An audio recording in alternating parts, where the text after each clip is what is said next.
Namaskar, good evening, and Ram Ram, because we are एक here minute एक with minute our माझ्याकडे guest. आवाज नाही येत मी उभं Yeah, so we are here with Mr. Ram Gaikwad. He's a financial guru, and I've been waiting for this session since a long time. So, welcome to the On the Same Page with just Juhi. Minute. Yeah, and I would want to thank you all for answering the question which I had asked half an hour, 1 hour back. And we'll be answering that, and Ram will be answering that. But let us know who Ram is. Ram is somebody whom we all look up to. He's a financial counselor, he's a coach, he is somebody who rose like a phoenix from slums to being a millionaire worth managing assets worth rupees 470 crores. So 470 crores AUM is not a joke. Coming from slums, coming from a very humble background, and we will know why. And after that, he has done his post graduation in MA in economics from Pune University.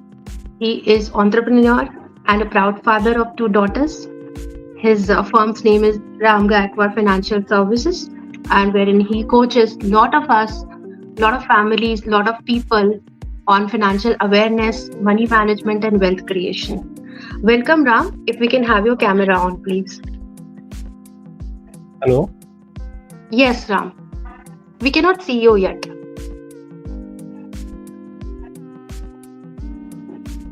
So while Ram is fixing things, and yes, Yes. because he's prompted fixing things for all of us. Yes. So yeah. So Ram, we would start with why I invited you on a literary page, and that's the question on many minds. That's because you are also an author. You have come up with your autobiography, and we will be speaking about it as well. And so, welcome first of all. And as I said, to start with you, to start with your journey, we would take some questions because a lot of questions are there on my mind. And I'll be today speaking in Marathi because पैसे की भाषा है, सब समझ जाते हैं. तो थोड़ा translate करूंगी, थोड़ा इंग्लिश में बोलूंगी, थोड़ा हिंदी में बोलूंगी. और बिकॉज हम दोनों की थिंकिंग लैंग्वेज मराठी है, हम दोनों की मदर टंग मराठी है, it becomes little easier for me to converse with him. That's why. Ram, would you want to say something before we begin this session? Any do's and don'ts for me? Dos and Yeah. Don'ts तर काही नाहीत. Openly पूर्ण विचारू शकता, विचारू question घेऊ शकते. शकता. Okay. आणि ते disclaimer इथं तुम्ही मला दिलं. हाईड असं काही नसणार आहे. हा, हिडन काहीच नसणार आहे. हाईड असं काही Okay. करण्यासारखं नाही. Very good, very good. तर आपण ना आधी ऑडियन्सला थोडंसं आपल्या पुस्तकाबद्दल सांगूया. मी टायटल दाखवते आणि मग नंतर टप्प्याटप्प्यावर Okay. आपण बोलूया. पुस्तक तुमच्याही हातात असलेलंच, तर can we lift it up and Yes. Show it to people. Phoenix rising, phoenix भरारी, स्लम टू मिलेनियर, हे असं पुस्तक आहे. Yes. ओके. आणि it is available both in English and Marathi, and will be awaiting the Yes. Hindi edition as well. हे title थोडंसं मी सांगितलं तुमच्या इंट्रोडक्शन मध्ये. You have come a long way, Ram. Things have been real hard. Childhood slums मध्ये वाढलं because as I say, we have 2 Indias living in 1 country. एक तो देश आहे जो झोपडपट्टीत स्लम्स मध्ये राहतो, आणि एक तो देश आहे जो तिथेच अगदी 500 मीटरच्या अंतरावर हिरानंदानी किंवा असं पॉश अर्बन क्लास राहतो, आणि ते एकत्र वावरतात. राईट, बीट इन मुंबई और be it in any metro city और वॉट एव्हर. आणि मी आज स्टडी करत होते, असंच एक न्यूज ऐकली होती का today India leads in having slum accommodations. 262 million लोक आजही ऍज ऑन 2025 Yes. स्लम्स मध्ये राहतात आहे. आणि followed by Bangladesh and Nigeria, and which is by global standards आपली पॉप्युलेशन सगळ्यात जास्ती आहे. म्हणजे काही कम्पॅरिझनच नाहीये दुसऱ्या ह्याच्यावर. Nigeria with some 50 million people living there. आणि तिथून हा प्रवास जेव्हा सुरू होतो का what will be there for the food in the evening or tomorrow, आपण रॅकटकर्स म्हणतो किंवा काय काय म्हणतो, सगळे ते क्लास तिथे राहतो, लेबर क्लास तिथे राहतो. आणि त्याच्यानंतर एक क्लास आहे जो खूप अवाढव्य स्पेंडिंग करतोय, राईट. सो रोज पाट्यांना जातोय किंवा जवळच्या पबमध्ये जिथे स्लम आहे त्याच्या जवळ तो जातोय आणि तिथे पैसे खर्च करतोय. आता मला सांगा, पहिला क्वेश्चन मला खूप सिम्पल आहे तुम्हाला. आता एखाद्याची लाईफ हल्ली 25,000 रुपये पगार आहे, इंजिनियर झाला, साधारण ऍव्हरेज पकडूया, आणि 25,000 रुपये पगार आहे. ती लोक आयफोन वगैरे घेतात, कपडे खूप एक्सपेन्सिव्ह स्पेंडिंग करतात. कसं वाटतं तुम्हाला, काय तुमचा काय लुकआउट आहे, केलं पाहिजे नाही केलं पाहिजे, चूक आहे चांगलं आहे? ऍक्च्युली ड्रीम्स किंवा इच्छा, ड्रीम्स आणि वॉन्ट्स बेसिकली ह्याच्यामध्ये बायफर्केट नाही करता येत यंग जनरेशन मध्ये. कारण की आपण न्यूली ज्यावेळेस कमवतो त्यावेळेस आपल्याला वाटतं की सगळ्या इच्छा पूर्ण व्हाव्यात, आपण लॉंग टर्मचा विचार नाही करत. त्यामुळं इनिशियल फेजमध्ये जसं कॉलेज स्टुडंट किंवा न्यू जॉब ज्यावेळेस चालू होतो त्यावेळेस स्पेसिफिकली हे खर्च होतात. पण याच्यामध्ये जर पूर्वीच्या जनरेशन कडून आपण जर शिकलो तर पूर्वी 100 रुपये कमवले तरी माणूस 10-20 रुपये तरी शिल्लक ठेवायचा. आत्ताच्या जनरेशन मध्ये इन्स्टंट ग्रॅटिफिकेशन किंवा फास्ट फूडचा जमाना असल्यामुळे मला आज माझ्या इच्छा पूर्ण करायच्यात, पण ते आता सेशन मध्ये आपल्या येईल की ते शक्यतो पूर्णपणे चुकीचं ठरतं आणि ती वेळ गेल्यानंतर डोळे उघडतात. म्हणजे 40-45 ला गेल्यानंतर कळतं की अरे आपण 20-25 पासून जर फायनान्शियल प्लॅनिंग किंवा बजेटिंग केलं असतं तर प्रॉब्लेम नसता झाला. ऍक्च्युअल खर्च करणं हे चांगलंही आहे आणि चुकीचंही आहे, ते टाइम टू टाइम किंवा फायनान्शियल सिच्युएशनवर डिपेंड होतं. तर पुढच्या ह्याच्यामध्ये मी ते कव्हर करेनच बऱ्यापैकी. पण दोन्हीमध्ये आता फक्त हे पाहिजे की एन्जॉयमेंट किती करायची आणि उधळपट्टी किती करायची, म्हणजे व्हॅल्यू फॉर मनी जे म्हणतात ते कळायला पाहिजे. मग आपण त्या नंबर्सवर जरा येऊया, म्हणजे ह्याचं समाधान पण पाहिजे. केलं पाहिजे का नाही केलं पाहिजे, तुम्ही म्हणाला ते पर्सनली तो प्रश्न आहे. ओके, नाव माझा फॉलोअप क्वेश्चन असा आहे का मग कधीपासून सेव्हिंग आपण केली पाहिजे? सेव्हिंग तर डे 1 पासून करायला पाहिजे. म्हणजे आज मी तर भरपूर लहान वयात, म्हणजे which age group you are referring to?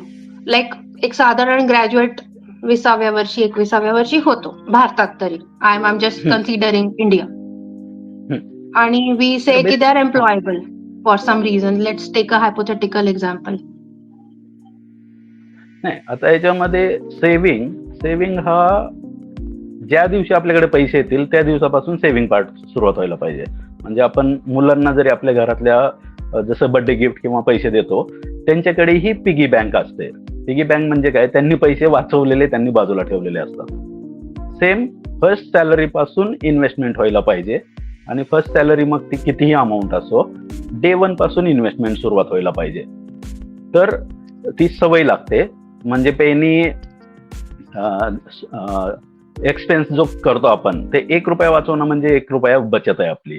तर सेव्हिंग ही फर्स्ट सॅलरी पासून व्हायला पाहिजे. इव्हन कॉलेज स्टुडंट किंवा जे यंग जनरेशन आहे त्यांनी जे पॉकेट मनी किंवा हे मिळतात गिफ्ट वगैरे त्यातूनही सेव्हिंग ठेवायला पाहिजे. कारण ज्या दिवशी आपल्याला पॉकेट मनी नाहीत किंवा आपल्याला ज्या दिवशी पेमेंट नाही येणार त्या दिवशी ती सेव्हिंग उपयोगी पडणार आहे. तर सेव्हिंग ही पैसे आले की त्यातला काही पार्ट सेव्हिंगला जायलाच पाहिजे. मग त्याला एज लिमिट असं काही नाही.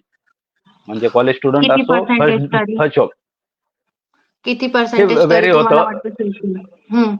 ऑन एन ऍव्हरेज मिनिमम 5-10 तरी सुरुवात करायला पाहिजे, 5 to 10%. आणि एक ऍव्हरेज स्टँडर्ड 25-30% सेव्हिंग जर केलं तर तुम्ही फिनान्शियली फ्री होता 15 ते 20 वर्षात. नेट इन्कमच्या 25 to 30%. नेट इन्कमच्या 25 to 30%.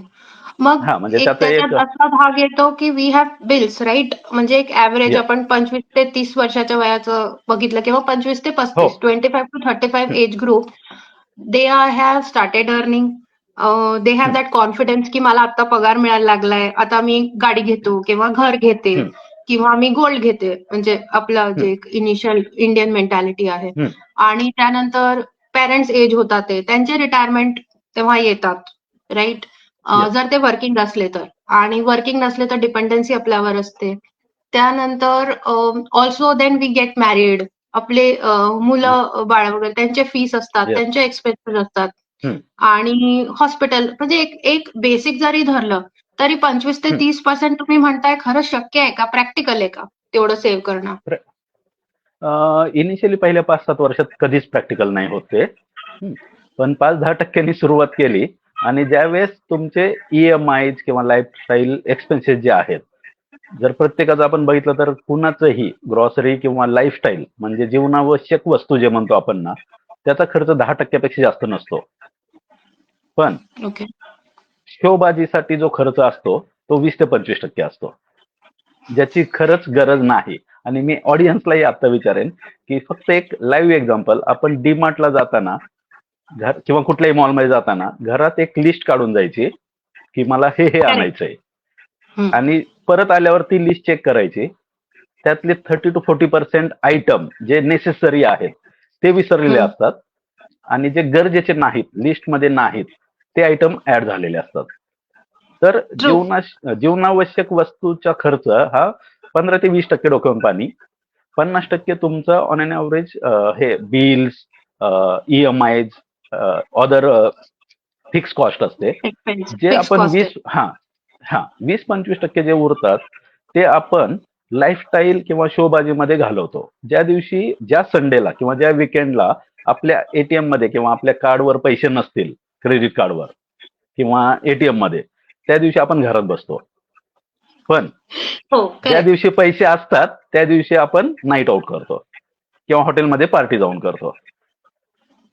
तर तो प्रॉब्लेम आहे की 30% पहिल्या 5 वर्षात इम्पॉसिबल होतं, पण जसं तुमचं इन्कम वाढत जातं, खर्च बेसिकली तेवढेच असतात जोपर्यंत आपण लाईफस्टाईल एक्सपेन्सेस वाढवत नाही. तो जो गॅप वाढतो नेट इन्कम वाढल्यानंतर, तो गॅप इन्व्हेस्टमेंटला जास्त जायला पाहिजे. म्हणजे इन्क्रिमेंटलचा एक फॉर्म्युला मी माझ्या इन्व्हेस्टरला जनरली सांगतो. जर तुमची सॅलरी एक्स अमाऊंटनी वाढली, म्हणजे ₹100 वाढली, त्यातले 70% इन्कम वाढलं नाही असं कन्सिडर करायचं आणि ते इन्व्हेस्टमेंटला जाऊ द्यायचे, आणि 30% फक्त लाईफस्टाईल एक्सपेन्सेस मध्ये जायला पाहिजे. मग तो गॅप म्हणजे वाढत जातो. ₹70, म्हणजे ₹100 जर माझे वाढले तर ₹70 मी इन्व्हेस्टमेंटला टाकायचे आणि 30 आता आणि मेंटली मी असं पकडेन की 30%च माझा पगार वाढला, म्हणजे ₹30नीच पगार वाढला. ओके. आणि मग ते असं असतं ना का, मग काय, मग मी असाच राहू का, मग मी लाईफ एन्जॉय नको करू का? किंवा जेव्हा मी काही यंगस्टर्सला, म्हणजे जसं ते नवीन जॉईन करतात किंवा मी कॅम्पस हायरिंग केली आहे लाईफमध्ये, बहुधा असं होतं का, जेव्हा मी एक आपलं म्हणून कोणाला सांगायला जाते की let start investing, what are you doing, एक नॉर्मल आपलं लंच टाइम डिस्कशन, किंवा फॅमिली रिलेटिव्ह आपण असं भेटतो आणि गंभीर विषयावर जेव्हा बोलतो, तेव्हा आपण असं काय बोलायला गेलं का त्यांचं पहिलं उत्तर असतं की मग काय एन्जॉय करायचं नाही का? मग मी म्हणजे माझे फ्रेंड्स जाराचं टॉप घालतात, किंवा ब्रँड कॉन्शियस खूप झालीये पब्लिक. त्यानंतर इन्फ्लुएन्सर्स खूप वाढलेत का तुमच्याकडे हे असायलाच पाहिजे. सोशल मीडियामध्ये मीडिया जास्ती झालाय, सोशल हा संबंधच नाहीये. तो जसं तुम्ही म्हणाला का we show off a lot, त्यात खूप बिलीव्ह करतो. कपडे रिपीट कसे करायचे त्याच्यावर, म्हणजे how do I look is very important today. मग मी कुठली गाडी आणतोय, आणि with 500 crores I am sure तुम्ही पण आता रेंज रोव्हरचा विचार केलेला पण नाहीये, राईट? तुमच्यासारख्या व्यक्ती कधीच करणार नाही, आणि कधीच घेणार नाही. अच्छा, ओके, तुम्ही नाही घेणार रेंज रोव्हर वगैरे, असं तुम्हाला वाटत नाही की असे एक्सपेंडिंग मर्कवर किंवा अशी खूप एक्सपेन्सिव्ह गाडी किंवा बंगला किंवा असं, तर मग करायचंच नाही का? तुम्हाला असं वाटतं का की तुम्ही अशी सिम्पलर लाईफ जगता, म्हणजे एक तुमचे बरेच इंटरव्ह्यूज असतात, तुम्ही लोकांना इन्फ्लुएन्स करता, जितके मी फोरम्स मधून तुम्हाला पाहिलंय, you have been a very simple person. कदाचित कधी ब्लेझर्स घातले, किंवा I have seen you demonstrating toughest of topics in a simple T shirt and jeans. मी पाहिलंय तुम्हाला, राईट? तुम्हाला इंटरव्ह्यूज तुमचे वॉच केले, तुम्हाला फॉलो केले. मग आम्ही असंच करायचं का? आम्ही म्हणजे असं स्पेंड करायचंच नाही का, असं तुमचं म्हणणं आहे का?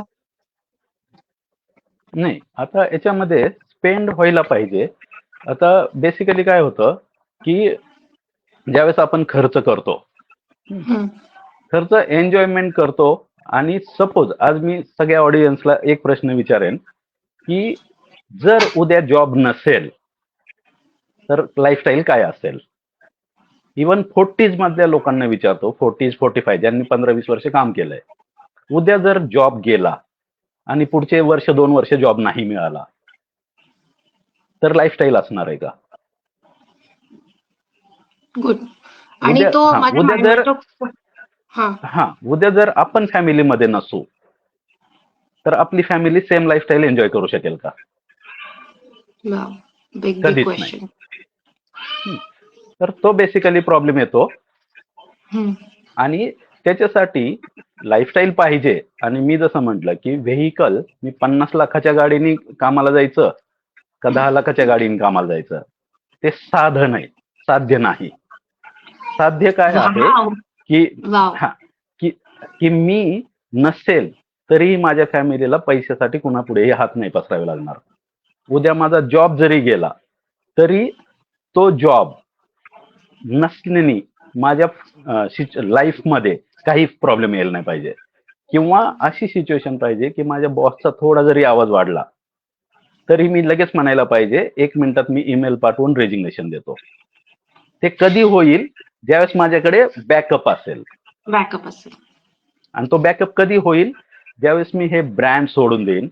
की मी एक शर्ट घेतला 2000 रुपयाचा, शर्टचं काम काय आहे? अंग झाकणं. किंवा ड्रेसवेअर 5000चा ड्रेस घेणं अंग झाकण्याचं काम आहे.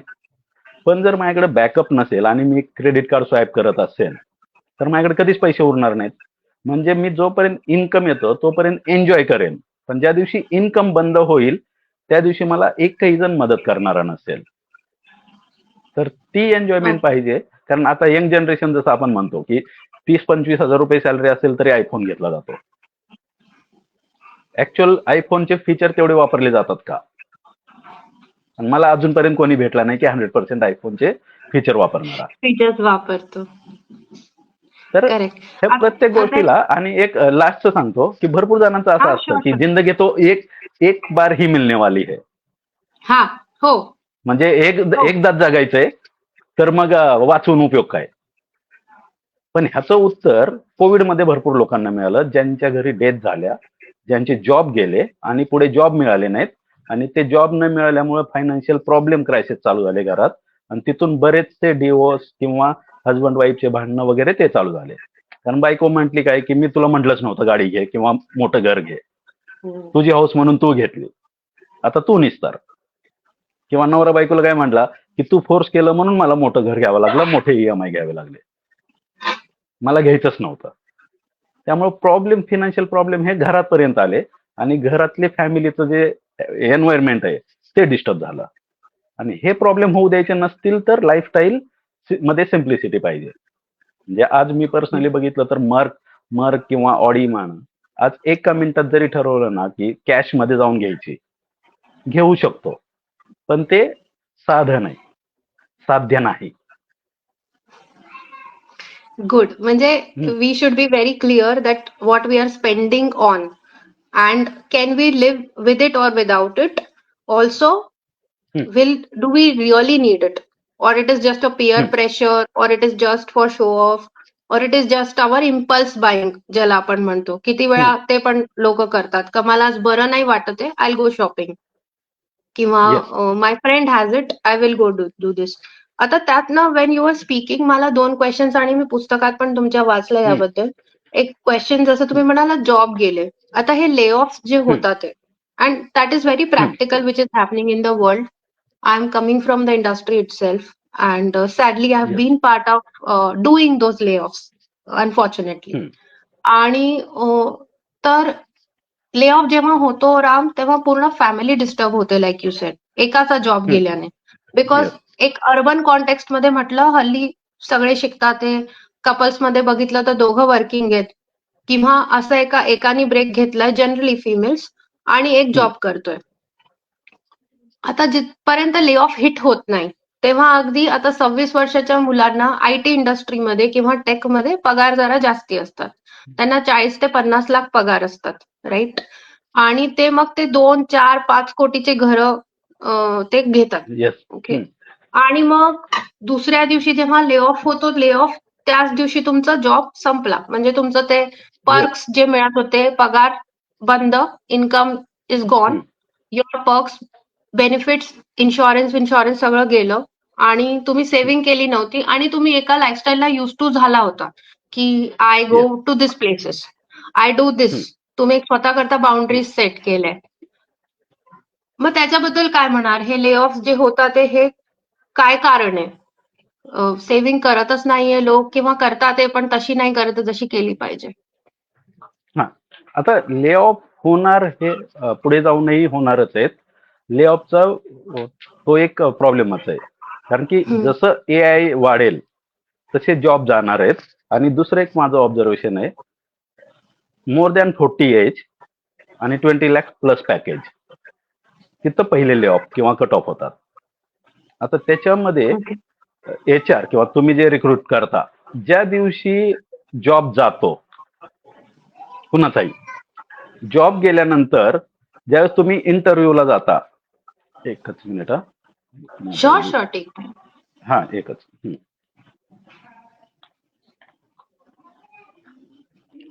चार्जिंग. नो प्रॉब्लेम सर, ठीक आहे.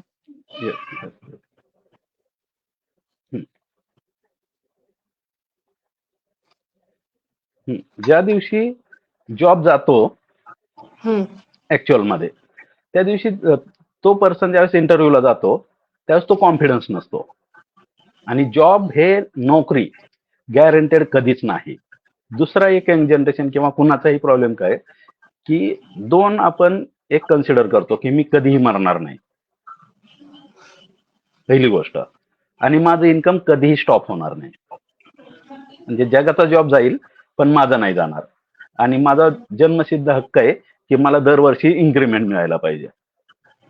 आणि ही जी सॅलरी आजचं पॅकेज आहे ते मला कायम मिळणार आहे. त्या ह्याने मी माझी लाईफस्टाईल वाढवतो, खर्च वाढवतो, की मला असंच मिळत जाणार आहे. आणि ज्या दिवशी जॉब ले ऑफ होतो किंवा जॉब उडतो, तिथून पुढे ऍक्च्युअल प्रॉब्लेम क्रिएट होतात. कारण आता तुम्ही HR मध्ये किंवा रिक्रुटमेंट मध्ये काम केलंय, तुमच्याकडे 2 चॉईस आल्या, की एक यंग मुलगा IIT IIM पास आउट आणि एक 45 एजचा 40 लाखवाला पॅकेजवाला. तुम्ही हायर कुणाला कराल? Young, obviously.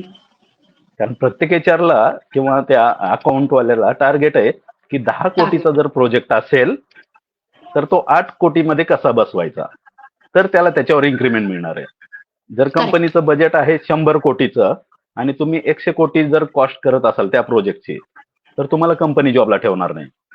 त्यामुळे मी ऍज अ HR हेड मी कुणाला हायर करणार आहे जिथं माझी कॉस्टिंग कमी होणार आहे प्रोजेक्टची, आणि त्या 40 लाखवाल्या माणसाला काढेन आणि मी तिथं त्याचा ज्युनियर जो आहे त्याच्या अंडरचा त्याला 5 लाख पेमेंट वाढवेन, 25 30 करेन, त्याला ती पोस्ट देईन आणि त्याच्या अंडर नवीन मुलं देईन. आणि ऍज अ HR हेड किंवा ऍज अ टीम हेड मी 40-45च्या माणसाला नाही शिकवू शकत आणि तो मोल्ड नाही होणार. तो त्याचे बायसेस घेऊन आलेला आहे, त्यामुळे तो नवीन टेक्नॉलॉजी किंवा नवीन मोल्ड नाही होणार. त्यामुळे जर हे ले ऑफ किंवा हे होतात तर त्याचं प्रोटेक्शन म्हणजे काय, की मी नवीन स्किल अडॉप्ट करायला पाहिजे. जे मी 10 वर्षापूर्वी हार्डवर्क करत होतो सेम हार्डवर्क करायला पाहिजे, तर ती कंपनी ले ऑफ जरी झाला तरी नवीन ऑप्शन मिळेल आणि ले ऑफ मध्ये मे बी तुमचं नावही येणार नाही. ले ऑफ हे होणारच आहे. जॉब हे गॅरंटेड कुणाचाही नाही, फक्त आपण तो कन्सिडर करतो की माझा जॉब जाणार नाही. म्हणजे it is forever, my job is forever, I will never die and company should pay me forever. Now my question, underline question is, आता जसं मी म्हटलं का एज 26 ते 30, 40 लाख पगार आणि त्यात मग 2 ते 4 कोटीचे घर, फ्लॅट ज्याला आपण म्हणतो 3 BHK किंवा 2 BHK इन मेट्रो कॉन्टेक्स्ट घेतात ते लोक, ते कितपत राईट आहे? ऍक्च्युअल ते पूर्ण चुकीचं आहे, पण ते वेळ गेल्यानंतर ठरतं. कारण ज्यावेळेस कोणतीही बँक तुम्हाला नेट इन्कमच्या तुमच्या क्रेडिट अमाऊंटच्या 50% लोन देते. EMI 50%, म्हणजे 1 लाखाचं पॅकेज असेल 50,000 EMI येईल एवढं लोन मिळतं. मग ते मिळेल 70-75. 2 लाख पॅकेज असेल, 1 लाख EMI येईल, एवढं तुम्हाला लोन मिळतं कुठल्याही बँकेत. आता 50% जर तुमचं होम लोन गेलं, 10-15% कार लोन गेलं, तर हातात उरतात 30-35%. त्यातले 25% तर तुम्हाला नेसेसिटी फुडिंग आणि ह्याच्यासाठी लागतात किंवा मुलांच्या फीज आहेत. 5% तुम्ही लाईफस्टाईलला घालवता. म्हणजे इनिशियल डेज मध्ये इन्व्हेस्टमेंट 0 होते. आणि इन्व्हेस्टमेंटचा मेन बेनिफिट कधी येतो? Compounding, long term. आता तुम्ही इनिशियल डेजला जर लोन्स घेतले तर तुमच्याकडे सेव्हिंगला पैसेच उरत नाहीत. आता ते 2 कोटीचं घर किंवा 1 कोटीचं घर फ्री कधी होणार आहे? At the age of 50. तिथून पुढे तुमच्याकडे 5-7 वर्षच राहतात आणि त्यावेळेस मुलांचे हायर एज्युकेशन चालू झालेले असतात आणि आज हायर एज्युकेशनची कॉस्ट 40 lakhs to 2 CR पर्यंत आहे. 5 crores. Okay. 2 CR, so 1 CR तुम्ही अब्रॉड. म्हणजे एक सांगा का, जितकी इन्कम असेल आणि त्याच्या प्रपोर्शनेट लोन काढलं तर एक वेळ करेक्ट आहे. आता ज्यांच्याकरता जनरेशनल वेल्थ आहे, म्हणजे ज्यांच्याकडे एक भरपूर पैसा आहे, म्हणजे त्यांच्या पॅरेंट्स कडून त्यांना ट्रान्सफर झालेलं आहे मिळणार. जनरेशनल वेल्थ, मग त्यांनी सेव्हिंग करायला नको का? म्हणजे करायला तुमचं काय पाहिजे. आयडिया? नाही, करायला पाहिजे, कारण ते पेरेंटल मनी आहे आणि ज्या माणसाला पैसे, ते एक सूत सपूत कपूत असं काहीतरी एक म्हण आहे, पूत कपूत की को काधन तुमचं संचय. हा, तर जर मुलाला आई वडिलांनी कितीही करोड रुपये ठेवून दिले आणि त्याला जर पैसे सांभाळायचीच अक्कल नसेल तर तो 2-5 वर्षात झिरो करणार आहे. मग जनरेशनल वेल्थ Basically. वाल्यांनी पण तेवढी सेव्हिंग केली पाहिजे. सेव्हिंग म्हणजे काय, की मी पैसे वाचवायला शिकलं पाहिजे. आता जनरेशन Okay. वेल्थ 2 कोटी तुमच्याकडे आली, मी 2 कोटी संपवायला मला 1.5 वर्ष पण खूप झाले, 1.5 किंवा 2 वर्ष, जर मला पैसे वाचवायची किंवा सेव्हिंगची सवयच नसेल तर. आणि ज्या माणसाला सेव्हिंगची सवय आहे किंवा बजेटिंग माहित आहे की मला एवढे वाचवायचेच आहेत, त्या माणसाला पेरेंटल 0 पैसे जरी आले ना तरी काही फरक नाही पडणार, तो त्याची वेल्थ बनवणार आहे. जसं मला पेरेंटल काहीच नव्हतं आलं, मी बनवली. त्यामुळे पेरेंटल पैसे जरी आले आणि उद्या त्या माणसाने जाऊन गरज नसताना 50 लाखाची मर्सिडीज घेतली, गरज नसताना एक मोठं घर घेतलं, आता ते पैसे संपायला किती वेळ जातील? याच्यासाठी मी एक मराठी लोक म्हणून फक्त एक सांगतो, मुळशी पॅटर्न पिक्चर बघायचा, बागबान पिक्चर बघायचा आणि जुना अवतार पिक्चर बघायचा राजेश खन्नाचा, ज्याच्यामध्ये पैसे त्यांच्याकडे खूप होते, एकदम बल्क पैसे आले आणि बल्क पैसे आल्यानंतर ते 6-8 महिने 2 वर्षात झिरो केले. किंवा भरपूर लोकांनी पिंपरी चिंचवड पुण्यामध्ये VRS ज्यांनी घेतल्या, पैसे बल्कमध्ये आले, 1-1.5 वर्षात संपवले आणि नंतर त्याच लोकांना त्याच कंपन्यां किंवा आजूबाजूच्या कंपन्यांमध्ये वॉचमनचं काम करावं लागलं. म्हणजे पैसे आले होते. आज भरपूर मुळशी पॅटर्न मध्ये आई वडिलांकडून भरपूर जमिनी आल्या मुलांना किंवा भरपूर पैसे आले पेरेंटल, पण सांभाळायची अक्कलच नाही, झिरो झाले. त्यामुळे सेव्हिंग हा पार्ट सगळ्यात इम्पॉर्टंट आहे. सेव्हिंग म्हणजे काय, की मला व्हॅल्यू त्या पैशाला देता यायला पाहिजे आणि माझ्या त्या अमाऊंट मधून मी प्रत्येक वेळेस हा विचार करायला पाहिजे की ती वस्तू घेतोय तर त्याची रिअल व्हॅल्यू काय आहे, जे व्हॅल्यू फॉर मनी जे म्हणतात. की मी 10 फुकटचे पैसे आले म्हणून मी मित्रांना पार्ट्या देत बसणार. आता त्याच्यावरून एक सांगतो, मी रोडनी चालताना जर मला 1000 रुपये सापडले, मी लगेच 5-6 मित्रांना फोन करेन, चला तुम्हाला मस्तपैकी मॅकडॉनल्ड मध्ये किंवा बर्गर खायला देतो. पण पेमेंट झाला आणि मी पेमेंट झाल्यावर मित्रांना म्हणेन का की आपण बर्गर खायला जाऊ? 1000 रुपये 1000 रुपयेच आहेत, रोडवर सापडलेले 1000च आहेत आणि पेमेंट मधलेही 1000 रुपयेच आहेत. पण पेमेंट मी सांभाळून वापरतो आणि रस्त्यावर सापडलेले पैसे मी लगेच उधळायच्या मार्गावर लागतो. त्यामुळे पेरेंटल पैसे जरी आले तरी त्याला ती किंमत नाही राहणार आणि ते झिरो करायला वेळ नाही लागणार. त्यामुळे सेव्हिंग ही सगळ्यांनीच करायला पाहिजे. सेव्हिंग इम्पॉर्टंट आहे. Whether it is generational wealth, whether the income is direct, indirect, whatever, saving is important. Ataram, we are through 29 minutes already. And before the session, I had asked a question to the audience who were supposed to join, that if you have 1 rupee and you double it, every day. How much it will be in 5 years? So I had got couple of answers आणि आपण मग त्याच्यावरती येऊ का मी तो प्रश्न विचारला. So मी त्यांना सांगितलं होतं एक सेशन स्टार्ट होण्याच्या आधी मला उत्तर सांगा. So some people, one of the person set 3850. एकाने कॅल्क्युलेशन करून दिलं 22,500. ओके. अवघड कॅल्क्युलेशन होतं कारण तो क्वेश्चन नीट वाचला गेला पाहिजे होता. So if you have 1 rupee and you double it every day, so if you do it for 5 years, considering 365 दिवस आहे, so it is coming a whopping amount. त्याला अमाऊंटला मी वाचू शकणार नाही असा तो अमाऊंट आहे. करेक्ट. आता ₹1 into 2 power 1834. ऑडियन्सला मला सांगायचंय हे करेक्ट उत्तर आहे. म्हणजे far beyond our imagination. Almost 550 डिजिट्सचा हा नंबर आहे. मी ₹1 जर सेव्ह केला प्रत्येक दिवशी आणि त्याला डबल केला. चला सोपं, मी 31 दिवसाचं बघूया. आपण we were discussing before the session. 1 महिन्यात किती होतात? 1 महिन्यात सुद्धा it will be 107 crores 37 lakhs 49,824 rupees, guys. So this is the power of compounding. This is a power of compounding. लोक म्हणतात माझ्याकडे पैसे नाहीये, I cannot save much. I would always suggest, with permission from Ram, at least start saving 500 rupees a month, guys. 1,000 rupees, 2,000 rupees. Even if you're not earning and you are having some indirect income, pocket money आहे किंवा काय आहे, if you're a teenage kid and like parents are giving you some money, start saving it. It will be beneficial for you. Reason being, none of us will be pensioners. Inflation is there. It is hitting. It's a hard reality.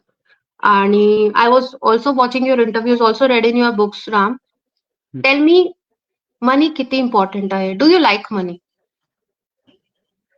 मनी तर मला खूप आवडतो. म्हणजे पहिलं प्रेम माझं पैशाच असेल.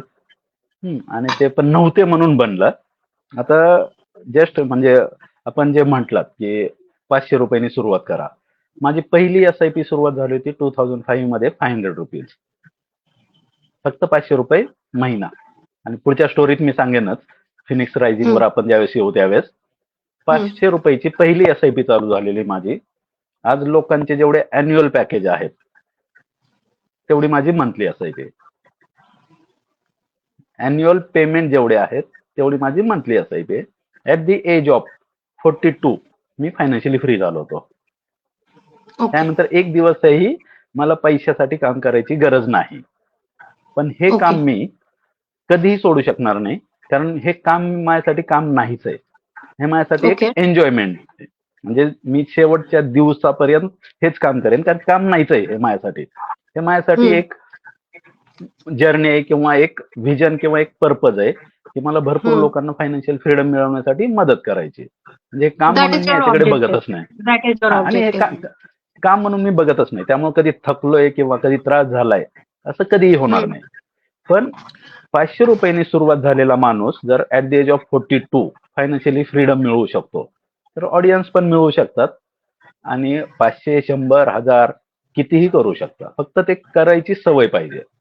आणि एक गोल पाहिजे की मला 15 वर्ष किंवा 10 वर्षानंतर ऍक्टिव्ह इन्कम वर डिपेंड राहायची गरज नसायला पाहिजे. मी माझ्या मनाने पाहिजे ते एन्जॉय करू शकतो. ते म्हणजे ऍक्च्युअल फायनान्शियल फ्रीडम. म्हणजे नो लोन्स, नो डेट्स. म्हणजे एक जॉबलेस इन्कम ज्याला म्हणतो की मी जर काम नाही केलं किंवा केलं तर that will be my choice, not a compulsion. So I was reading in your book, your autobiography, there was a time when there was harsh reality that struck you in 2004 आणि relatives बरोबर problems झाले. आणि तुम्ही जसं म्हटलं का when money is there, like there is a very good Sanskrit श्लोक on it, which I keep remembering, की अविद्यस्य कुतः मित्रम, अमित्रस्य कुतः धनम, अविद्यस्य कुतः धनम, अधनस्य कुतः मित्रम आणि अमित्रस्य कुतः सुखम. मित्र म्हणजे आपले जीवलग, people जवळचे who are very नातेवाईक close to us, नातेवाईक. loved ones. So, do you think money is really very important for us to have good relationships also emotionally पण? कारण तुमच्याबरोबर पण तसंच झालंय का people did not support you एक इमिडिएट फॅमिली सोडली तर which we will come to it later right पैशांच्या आता एक बाबतीत तुम्हाला जनरली सपोर्ट नव्हता. आता 2004 ची स्टोरी सांगतो, तुम्ही वाचलं म्हणून. Yes. 2004चा 26 जून 2004 असं फॅमिली डिस्प्यूट झालं, भांडणं झाले, चुलत भाऊ, आते भाऊ वगैरे. आणि मी एक सरकारी दवाखान्यात ऍडमिट होतो YCM मध्ये. डोक्याला 18 टाके, हात फ्रॅक्चर, वडील ऍडमिट बाजूलाच, भावाचे दोन्ही हात फ्रॅक्चर. त्यावेळेस बिल आलं होतं हॉस्पिटलचं 1400 रुपये. त्या दिवशी त्या रात्री माझ्याकडे 1400 रुपये भरायला पैसे नव्हते. MA इकॉनॉमिक्स मध्ये शिकलेला, पुण्यात राहिलेला मुलगा, जो क्रेडिट कार्ड मधून 2 महिने काम करून म्युच्युअल फंड आणि इन्शुरन्सचा बिझनेस चालू केला, आणि त्या दिवशी माझ्याकडे 1400 रुपये नव्हते. त्या दिवशी अक्षरशः रात्री असं आलं होतं डोक्यात की जर 1400 रुपयेही नाही तर आपण आत्महत्या केलेली बरी किंवा समोरच्याला मारलेलं बरं. आता ते दोन्ही केलं असतं तरी मी इथं नसतो आज. पण त्या 1400 रुपये नसण्याची जी झळ बसली ना मनात, की त्या रात्री म्हणजे रात्रभर रडून मी एकच डिसाईड केलं होतं की इथून पुढे जोपर्यंत मी जिवंत असेल, पैसा नाही असा एकही दिवस माझ्या लाईफ मध्ये नसेल. की पैसा नाही असा एकही दिवस माझ्या लाईफ मध्ये नसेल. आणि तिथून पूर्ण लाईफ चेंज. ती रात्र जर माझ्या लाईफ मध्ये नसती तर हे फिनिक्स भरारी आलंच नसतं. I was coming to that. Phoenix मला वाटतं ते नावच तुम्ही ह्याच्याकरता दिलं कारण त्या दिवशी complete like phoenix bird you are into ashes, complete destruction mentally, emotionally, and a question to yourself, and then the journey started because you were at an age wherein you were working, you almost had your partner with you, supportive, everything. पण ते hit झालं का आपल्याकडे पैसे नाहीयेत, and then people look up to you very differently. I am not saying का लोक तुम्हाला पूर्णपणे सोडून जातील, पण तुमचा जो एक सर्कल असेल, सराउंडिंग्स असतील. खूप कमी वयात मला पण ते जाणवलं का then if money is there then people look to you very differently and money is important, money is real. इथे मी स्वतः पोएट असून म्हणजे मी नेहमी म्हणते का पोएट्री मी रियालिटी करताच लिहिते आणि पोएट्री नाहीये. Life is only possible when you have money, it is real, right. त्याच्यावर आले आणि बहुतेक म्हणूनच तुम्ही ते फिनिक्स रायझिंग असा तो टायटल दिला. कोणी सुचवला हा टायटल का स्वतःच दिला? स्वतःच दिला. असं पहिला म्हणजे एकतर पुस्तक लिहिलं लॉकडाऊन मध्ये की जे जनरल डायरी टाईप, की मी बनलो, माझ्या जर्नीतून कोणीतरी इन्स्पायर्ड व्हावं अशा ह्यानी मी ते पुस्तक लिहिलं. पब्लिश नंतर ठरलं, ते 1-2 वर्ष लागले त्याला पब्लिश करताना. कारण भरपूर जण म्हटले की अशी कधी स्टोरी नाही चालणार की तू एवढं ओपनली सांगितलंय की लोक विश्वासच ठेवणार नाहीत तुझ्यावर. कारण त्यामध्ये म्हणजे स्लमची स्टोरी, पूर्ण स्लम मध्ये मग जुगार, वेगवेगळे भांडणं, सगळं कव्हर केलं होतं. म्हणजे शाळा कॉलेजमध्ये चिटिंग करणं, कॉपी करून पास होणं, हे सगळं कव्हर केलं होतं. आणि आज फायनान्शियल ऍडवायझर किंवा फायनान्शियल प्लॅनर म्हणून काम करतो. लाईफ मध्ये मला कधी इंग्लिश मध्ये 40च्या वर मार्क नाहीत मिळाले आणि गणितामध्ये कधी 52च्या वर मार्क नाहीत मिळाले. पण ती जी जर्नी होती, त्या जर्नीमुळे मी आज तेवढं घडलो. आणि इंटेन्शन किंवा तुमचं ट्रस्ट फॅक्टर जो आहे किंवा नियत, त्यामुळे ते बेसिकली घडू शकलं. आता याच्यामध्ये आपला जो बेसिकली काय होतं की स्लम टू मिलेनियर, म्हणजे पहिलं तर नाव होतं स्लम टू मिलेनियर पुस्तकाचं. स्लम टू मिलेनियर एक जर्नी, किंवा मराठीतूनच मला द्यायचं होतं की झोपडपट्टीतला करोडपती. पण मग काही जण म्हणले की ते झोपडपट्टी म्हणलं की एकदम अंगावर आल्यासारखं होतं. मग ते झोपडपट्टीतला करोडपती नाव कट केलं, मग स्लम टू मिलेनियर. आणि मग स्लम टू मिलेनियरला मेन टायटल दिलं फिनिक्स भरारी. आता ते फिनिक्स भरारी का, तर आज जिथं आपण आज हा जो चालू आहे सेशन, कित्येक जणांच्या लाईफ मध्ये किंवा कित्येक जणांच्या आतमध्ये आजही तो फिनिक्स जिवंत आहे. फक्त तो फिनिक्स राखेतून बाहेर येणं, म्हणजे आगीतून बाहेर येण्याची वेळ अजून आली नाही, कारण आपण ती वेळ येण्या अगोदरच समाज काय म्हणेल, नातेवाईक काय म्हणतील, भीती, त्या ह्याने आपण त्या राखेवर पाणी ओततो आणि तो फिनिक्स तिथंच मारून टाकतो. तो फिनिक्स जिवंत होतच नाही. आणि तो फिनिक्स आगीतून येणारा फिनिक्स असतो, जो झिरो म्हणजे स्वतः राख बनतो, जाळून घेतो स्वतःला, राख बनतो आणि त्या राखेतून तो पुन्हा जिवंत होतो किंवा भरारी घेतो. तशी ती 2004 ची रात्र माझ्यासाठी राखच होती. म्हणजे मी स्वतःला जाळून घेतलं होतं.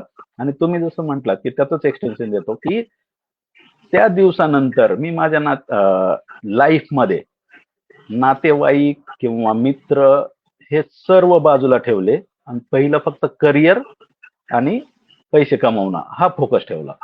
10 वर्षात ते कमवून झालं. आता नातेवाईकांकडे जाणं न जाणं ह्यानी विशेष फरक नाही पडत. ज्यावेळेस नातेवाईकांना कळतं की हा कामामुळे येऊ शकत नाही. आता एक भरपूर जण याच्यावर मला ट्रोल पण करतील, पण भरपूर जणांना एक प्रश्न विचारतो की कोविडमध्ये आपण जवळच्या लोकांच्या अंत्ययात्रेला गेलो नाही, जवळच्या लोकांच्या लग्नाला नाही गेलो, जवळच्या लोकांच्या 10वा किंवा ह्याला गेलो नाही किंवा जाऊ शकलो नाही. किती नातेवाईकांनी आपल्या बरोबर रिलेशन तोडले? सख्खे मुलं आई वडिलांना जाळण्यासाठी जाऊ शकले नाहीत. आई वडील मुलांना जाळण्यासाठी जाऊ शकले नाहीत. मेहुणा बहिणीला, भाऊ ह्याला, काका पुतण्याला नाही जाऊ शकले. ते रिलेशन नाही तुटले. ते आपलं ऍझम्पशन असतं की मी नाही गेलो तर काय होईल. आता लग्नाला न जाण्यामुळं ते लग्न कधी कॅन्सल होत नाही तुमच्यामुळे.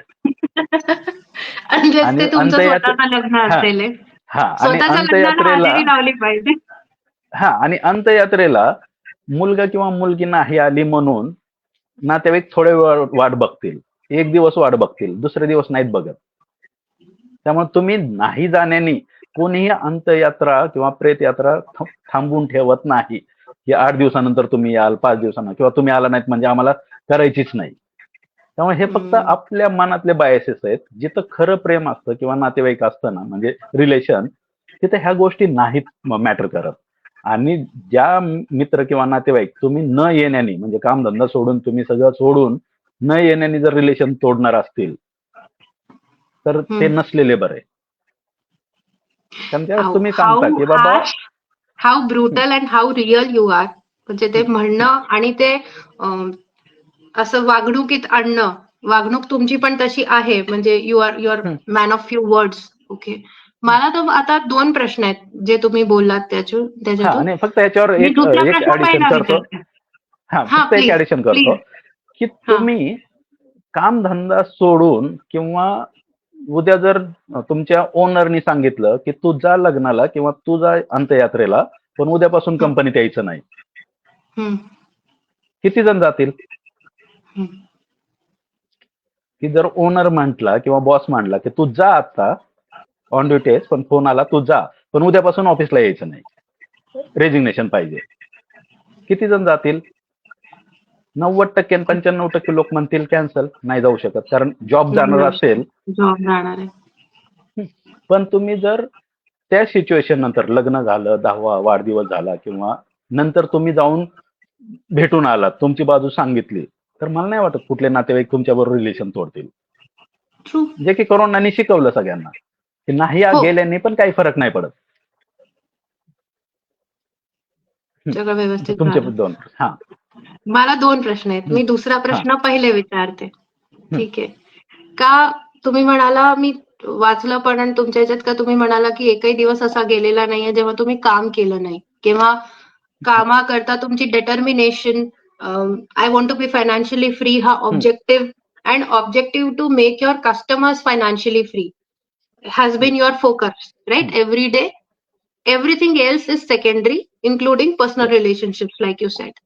आता ह्यात मग आपण वर्क लाईफ बॅलन्स बद्दल जे हल्ली चाललंय त्याच्याबद्दल काय मग तुमचं मत आहे? वर्क लाईफ बॅलन्स ही जी गोष्ट आहे, मला तर नेहमीच हा प्रश्न विचारला जातो किंवा I am custodian of it in my work perspective. पण तुमचं काय मत आहे त्याच्यावर? हा काय मिथ आहे, म्हणजे उगाच काहीतरी काढलंय नवीन वर्क लाईफ बॅलन्स, पहिले नव्हतं का वगैरे? काय तुमचं मत आहे? वर्क लाईफ बॅलन्स हे आजचं फक्त एक मी तर म्हणेन की खूळ आहे. आता ज्याला घर चालवायचंय ना आणि ज्याच्या घरात त्याने पैसे कमवून आणल्याशिवाय चूलच पेटणार नाही, त्याला कसलं बॅलन्स नसतं. आज आपण अशा काही आपल्या इथलेच स्टेट मधले मुलं आहेत किंवा यंग मुलं आहेत जे वर्षातून एकदा किंवा दोनदा घरी जातात, हो.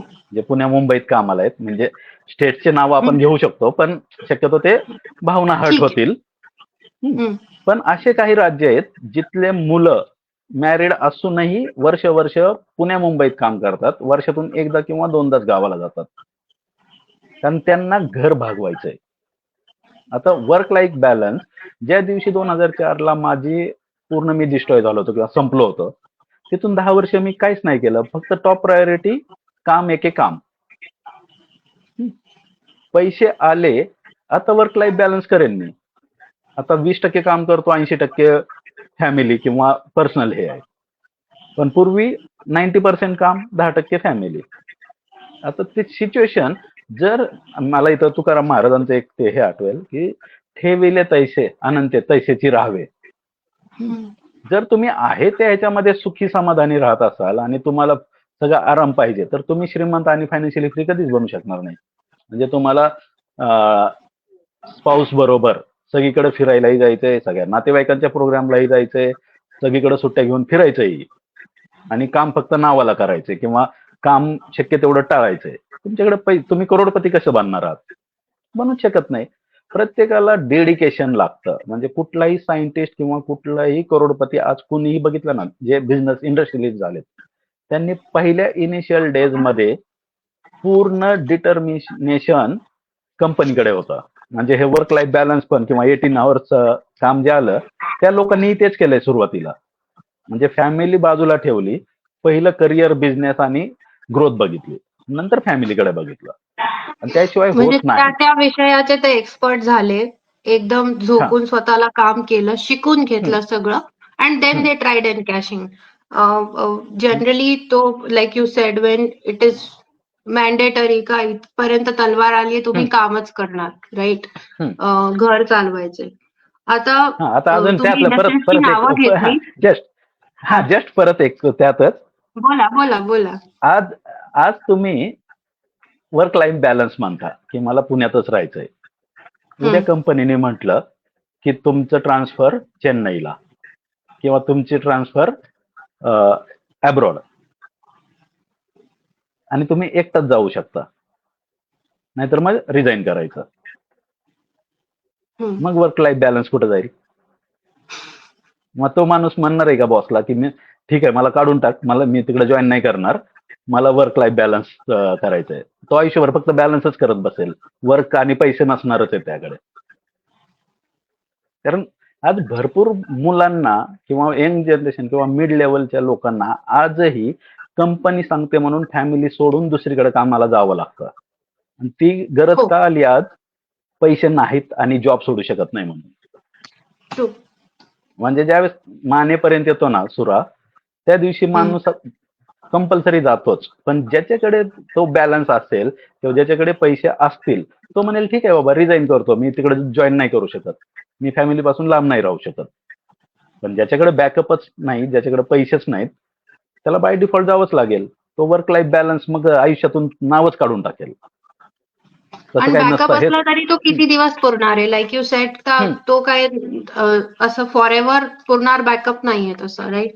आता तुम्ही इंडस्ट्रीजची नावं घेतली, तर I want to tell the audience, your book has been authorized by a couple of people, which includes ABSL, Aditya Birla Sun Life चे AMC Limited चे managing director CEO Mr. Balasubramaniam.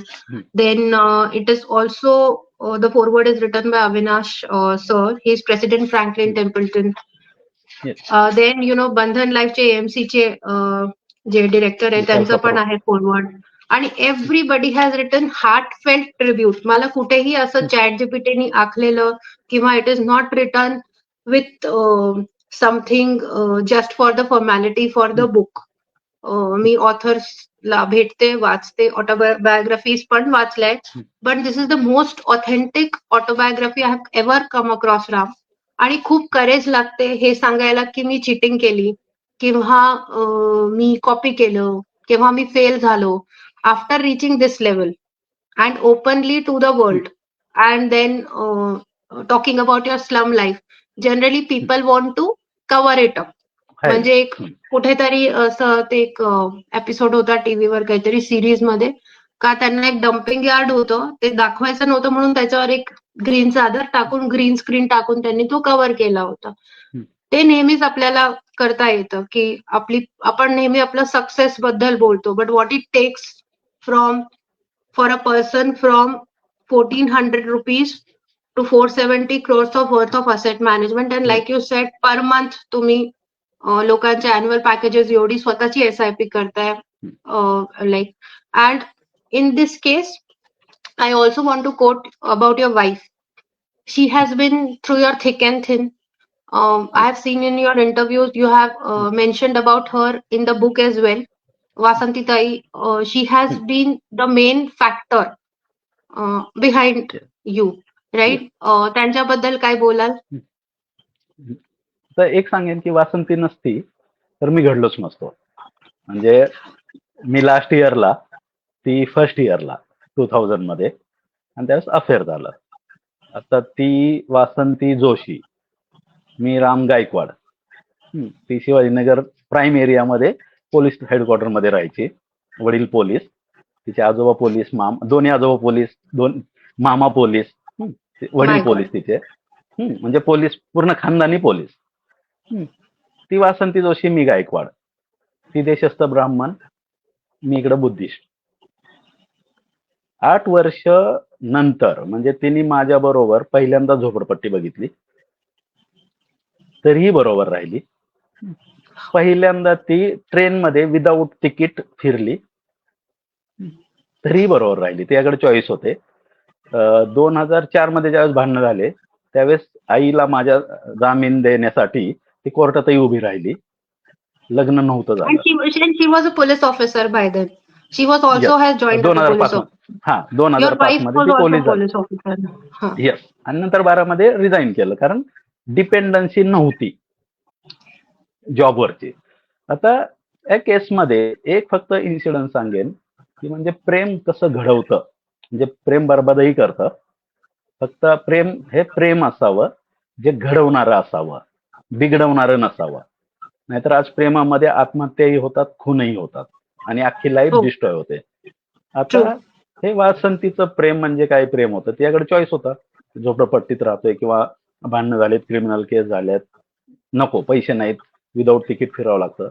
एक फक्त इन्सिडेंट सांगतो. 2002 चा मी विद्यापीठात होतो, MA करत होतो इकॉनॉमिक्स मध्ये, आपल्या सावित्रीबाई फुले विद्यापीठात पुणे. आणि ती ग्रॅज्युएशनला होती आणि कॉलेज संपलं की ती युनिव्हर्सिटीत भेटायला यायची. एक दिवस मी टिफिन नव्हता नेला आणि तिच्याकडेही टिफिन नव्हता, आणि दोघांना कडकडून भूक लागलेली दुपारी 2 वाजता. आणि शोधलं तर पैसे नव्हते. खिशात 50 पैशाचा एक कॉईन मिळाला त्या दिवशी दुपारी, आणि युनिव्हर्सिटीतून एक भाजीवाला चालला होता, त्याला थांबवलं, त्याकडून रिक्वेस्ट करून 50 पैसे देऊन 2 टोमॅटो घेतले आम्ही, आणि ते एक टोमॅटो आम्ही दोघांनी खाल्ला होता.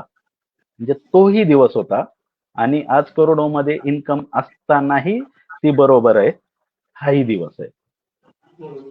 म्हणजे ती नसती तर मी बनूच शकतो. मूवीची स्टोरी किंवा असं ते पर्सूट ऑफ हॅपीनेस जे मी पिक्चर पाहिलाय. तुम्ही क्रेडिट कार्ड पण विकले आणि तुम्ही MA इकॉनॉमिक्स झाला होता तेव्हा पेट्रोल पंपाच्या बाहेर उभं राहून, IT कंपन्यांच्या बाहेर उभं राहून, येलो पेजेस वरून कोल्ड कॉलिंग करून तुम्ही खूप मेहनत केली आहे राम.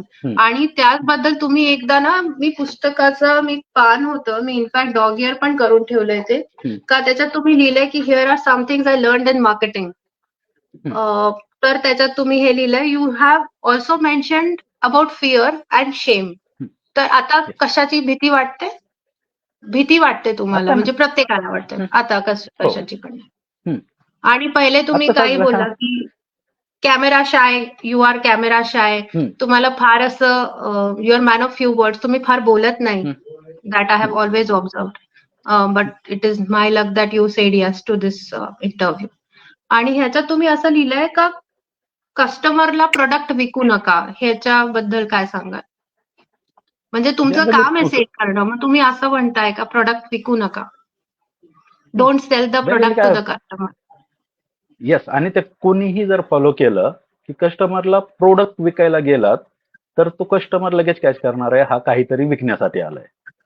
त्याला जर तुम्ही सोल्युशन प्रोव्हाइड करायला गेलात, त्याच्या प्रॉब्लेमचं सोल्युशन दिलं, तर तिथं सेलिंग येतच नाही. मी आजही सांगतो, आजही मी सेलिंग करत नाही, मी फक्त सर्व्हिस प्रोव्हायडर आहे. आणि आज जगभरात 12 देशांमध्ये क्लायंट आहेत, भारतात 20 ते 25 स्टेट्स मध्ये क्लायंट आहेत, आणि पिंपरी चिंचवड पुण्याच्या असा एकही पिनकोड नाही जिथं क्लायंट नाही. आणि पिंपरी चिंचवड पुण्यातला असा एकही चौक नाही ज्या चौकामध्ये थांबल्यानंतर तिथून 500 मीटरवर माझा क्लायंट नाही. आता हे का घडलं, तर ट्रस्ट आणि शाय. मी जन्मजातच शाय होतो, म्हणजे पहिलीला तर फेल झालो होतो फक्त हजेरी न दिल्यामुळे. नंतर 9वीला फेल झालो, आणि 9वीला फेल झाल्यानंतर एज्युकेशन चालू झालं. कॉलेजमध्ये किंवा याच्यामध्ये शाळेमध्ये मी कधी बोलूच शकत नव्हतो. आणि आता कॅमेराची भीतीही कामेली.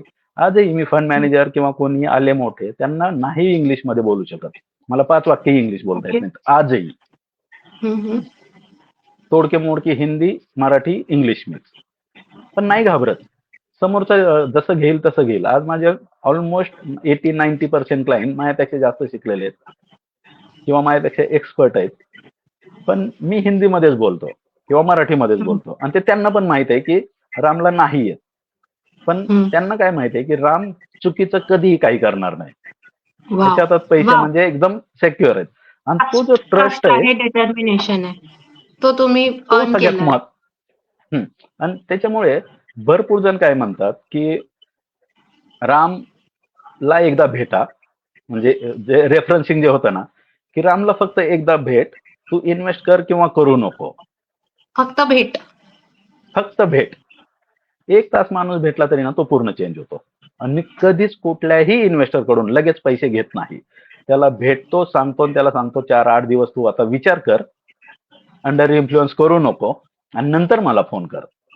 आता 2 एक्झाम्पल फायनान्शियल फ्रीडमचे सांगतो. एकाला तर तुम्ही ओळखताच, एका क्लायंटला, की नाही मला गॅप घ्यायचा किंवा मला ब्रेक घ्यायचा आहे, जॉब नाही करायचा.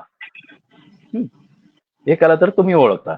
आणि दुसरा अजून एक एक्झाम्पल सांगतो, की अजून एक क्लायंट आहे. सकाळी मला फोन आला एक दीड वर्षापूर्वी, की राम फायनान्शियल पोझिशन काय आपली किंवा कसे आहे. मी फोन ते वाक्य ऐकल्या म्हटलं की रिझाईन करून खाली आहे. तो म्हणला राम तुला कसं काय कळलं. म्हणलं ज्यावेळेस फायनान्शियल पोझिशन विचारलं ना त्या दिवशीच, म्हणजे त्या वाक्यातच मला ते कळलं की काहीतरी प्रॉब्लेम आहे. तो म्हणला खरंच 8 दिवस बॉस बरोबर प्रॉब्लेम चालू आहे. नाही जमत आहे.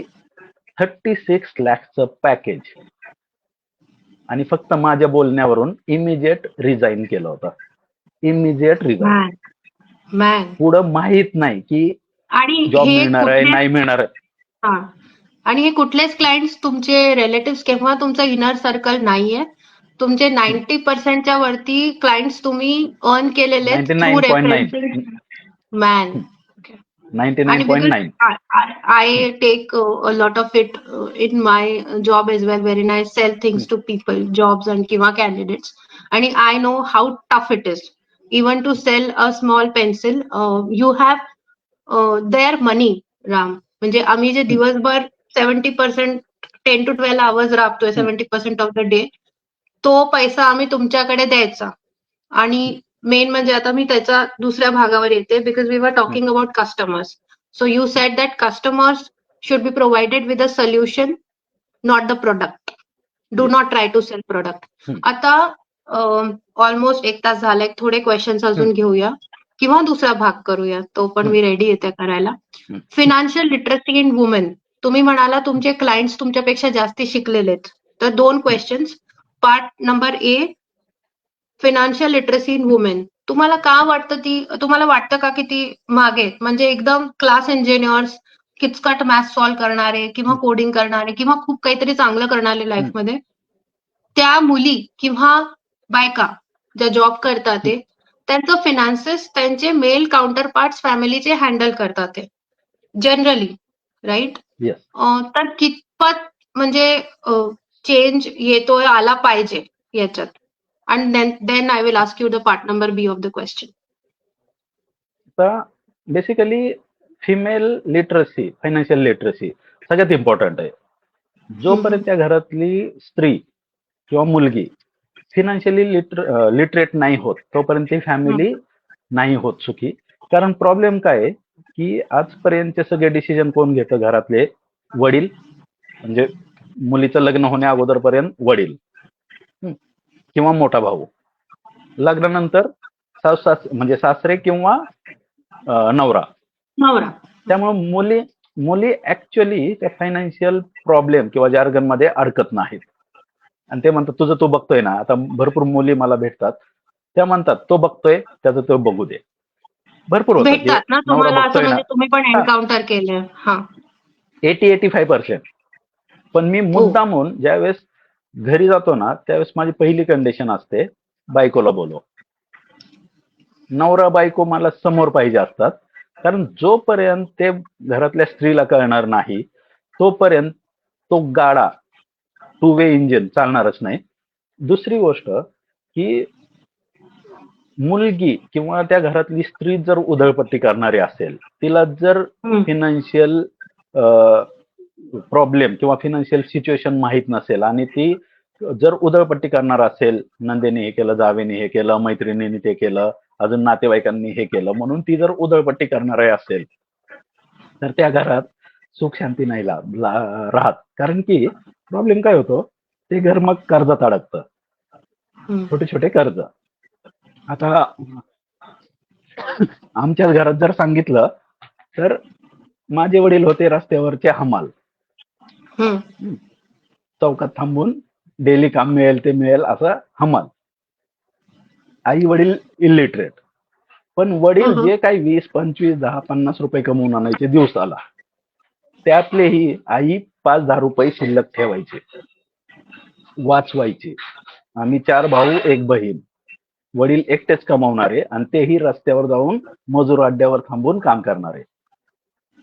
त्यावेळेसही आई मुलगी आहे म्हणून 110 रुपयाची लग्नाचे एक त्यावेळेस बँकेचे हे असायचे, सुकन्या समृद्धी टाईप असायचे, की ती RD चालू केली होती आईने. म्हणजे बचत तिथून आली. किंवा माझी सासू जर बघितली तर त्यावेळेस पोलिसांचे पगार होते 5-6 हजार रुपये महिन्याला. त्याच्यातून पैसे वाचवून नंतर घर घेतलं किंवा लाईफ सेटल झाले. आता ह्या अशा ज्या स्त्रिया आहेत, त्यांनी पैसे वाचवले म्हणून त्या घराचं घर पण आलं किंवा ते घर पुढं गेलं.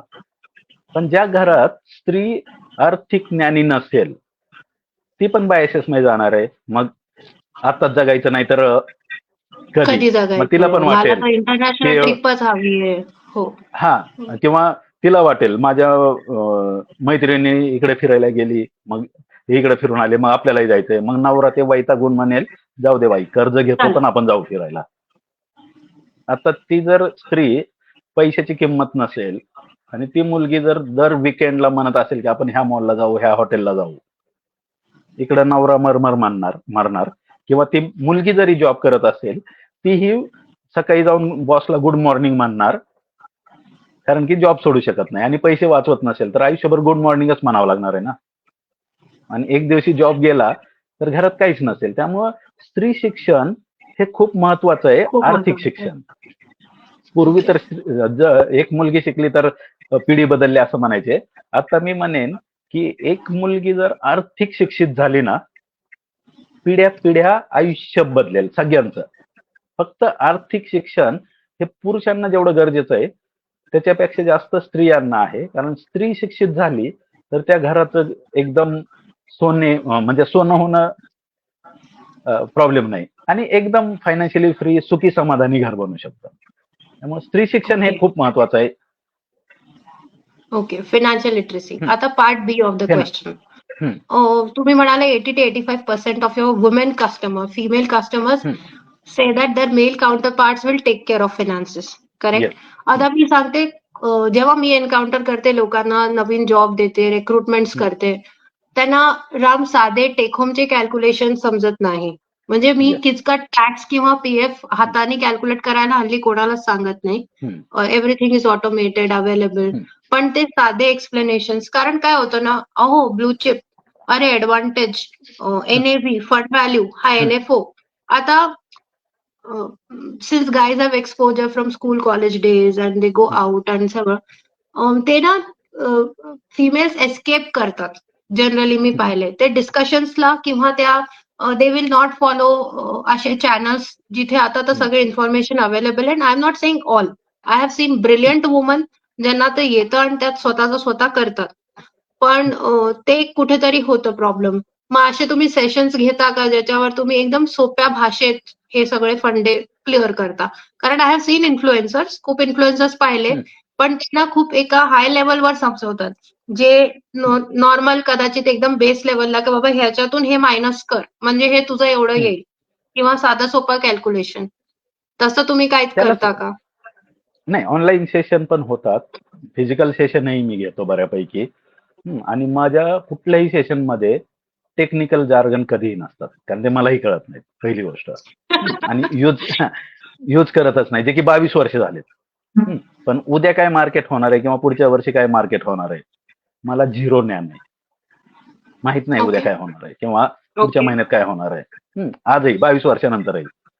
आता हे सिम्प्लिसिटी जेवढी आपण ठेवू ना, आता सिम्प्लिसिटी म्हणजे काय, की समजा तुमच्याकडे 1,00,000 रुपये आहेत आणि तुम्ही म्युच्युअल फंड किंवा एसआयपी मध्ये इन्व्हेस्ट केले, म्हणजे ते तुम्ही 50-60 कंपन्यांमध्ये इन्व्हेस्ट करणार आहे, म्हणजे ते तुम्ही इकॉनॉमीमध्ये इन्व्हेस्ट करणार आहे.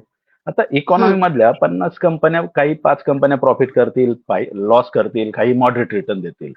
म्हणजे जे जे प्रोडक्ट आपण युज करणार आहे त्या कंपन्यांमध्ये तुम्ही इन्व्हेस्ट केले, म्हणजे देश वाढला की तुमचे पैसे वाढणार आहेत. पण उच्च शिक्षित स्त्रियाही काय करतील, एखाद्या सोनाराकडे भिशी लावतील सोन्याची, आरडी करतील बँकेत किंवा मग रेग्युलर भिशी. पण हे इन्व्हेस्टमेंट, मार्केट किंवा इन्शुरन्स किंवा असे प्रोडक्ट, फायनान्शियल प्रोडक्ट आलं की त्या इमिजिएट बॅकआउट होऊन जातात.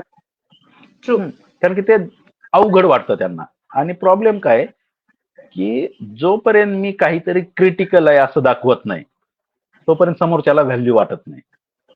हे खूप अवघड आहे. मी एक्सपर्ट आहे, आणि मी लोकांना काय म्हणतो, मी एक्सपर्ट काहीच नाही, तुमच्या भाषेत तुम्हाला कळेल असं आहे. कारण मी जर सिम्पल सांगितलं तर लोक माझ्यावर विश्वास पण ठेवणार नाहीत ना.